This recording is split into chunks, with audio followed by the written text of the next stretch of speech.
எதிர்பாராததை எதிர்பாருங்கள் அப்படிங்கிற மாதிரி தான் இந்த வீடியோ இருக்கு போது பாருங்க எப்படி இருக்குதுன்னு. எனக்கு அன்னைக்கு என்ன தோணுச்சோ அதை வந்து நான் எக்ஸ்பிரஸ் பண்ணது பாருங்க. பொசுக்குன்னு உண்மையை சொல்லி போட்டியாமா? ஏய் மச்சான், மறுபடியும் அதே தான் பேசுறா. மாமா கோவம் வந்துருச்சே. அப்புறம் என்னத்துக்கு சாரி கேட்டா, அப்புறம் என்ன ஃபீல் ஆச்சோ அதான் நான் எக்ஸ்பிரஸ் பண்ணேன்னு இப்போ சொன்னான். இன்னைக்கு பேட் டச். ஐயோ நல்லா உடங்கி இந்த வாரம் விஜய் சேதுபதி கண்டென்ட் கிடச்சிருச்சு. எல்லாம் இருக்கிற ஒரு போட்டோ ஓடிங்க. மச்சான் புரியுதா நான் யார் கூட பழகிட்டு இருக்கேன்னு?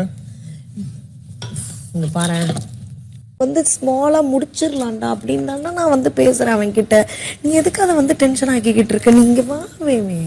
பேபின்னா வாய்க்கெல்லாம் உடச்சணும். என்னது பேபியா? பேபினா அப்ப நான் பேசுறது எல்லாமே கரெக்டா? நீ உன்னை நியாயப்படுத்தினா நீ என்ன நீ தூக்குல கூட தொங்க வைப்ப. நீ ரயில்வே ட்ராக்ல படுக்க. புரியுதா புரியலையாடா? புரிஞ்சு போச்சு, எங்களுக்கு நல்லா புரிஞ்சு போச்சு. அவன் என்ன பிளான் பண்ணிட்டான்னு எங்களுக்கு நல்லா புரிஞ்சு போச்சு. எனக்கு தோணுனதை எக்ஸ்பிரஸ் பண்ணுமா? செருப்பு இருக்குல்ல, செருப்பாலே நீ என்ன அடிச்சிருக்கணும். செருப்பாலே அடிச்சிருக்கணும் என்ன, புரியுதா? பேட் டச் பண்றாங்க. வேற வேலை வெட்டி இல்லை எங்களுக்கு.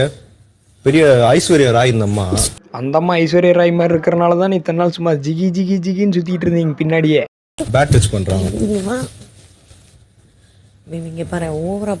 அவ்வளவுதான், அப்படியே சரி இதுக்கு மேல கண்ட்ரோல் பண்ண முடியல. உண்மையான பாரு அப்படியே வெளியேட்டி பாக்குது. பார்வதினால கமுதின் கேம் கெட்டு போச்சுன்னு சொன்னனால இப்ப இவனை பேட் டச்னு போர்ட்ரேட் பண்ணி இவனை தூக்கி வெளில போகணும். அதான் பார்வதிக்கு இப்ப வேணும். உண்மைய புட்டு புட்டு வச்சாங்கடா, இது போல யாரும் வச்சதில்லை. அவளுக்கு என்ன 100 நாள் நான் அந்த வீட்டுல இருக்கணும். கமருதீனை வந்து இப்ப நான் வேணாம், நம்ம 2 பேரும் ஒரு பிரேக் எடுத்துக்கலாம்னு சொன்னா அது பூமாவாது. அவகிட்டே கேட்டமே என்ன பேட் டச்னு சொல்ற, சப்புன்னு அறைய வேண்டிதானே, இவ்வளவு வாய் பேசுறதானே நீ.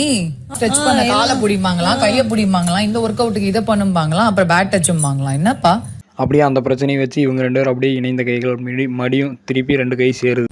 உனக்கு பேட் டச் குட் டச்னா என்னன்னு தெரியுமா தெரியாதா? முதல்ல நீ எந்த தொனியில சொல்றேங்கிறது முக்கியம்.